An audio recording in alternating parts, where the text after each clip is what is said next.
জামাই সেজে আমি হাজির হয়েছি, উপহার কি কি পাবো লিস্টি করেছি।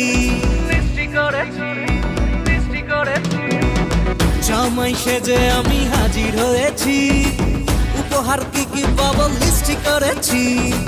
জমিয়ে খাবো আমি ইলিশ মাংস কই, খাবো আমি চেটে পুটে মিষ্টি সাথে দই। করোনা বেশি সামাল দেখাবো আমার কামাল, ষষ্ঠীর জামাই আমি হিট, জামাই আমি হিট, সবার সাথে ফিট, বলবে সবাই ছকবাজিতে জামাই 420। জামাই আমি হিট, সবার সাথে ফিট, বলবে সবাই ছকবাজিতে জামাই 420।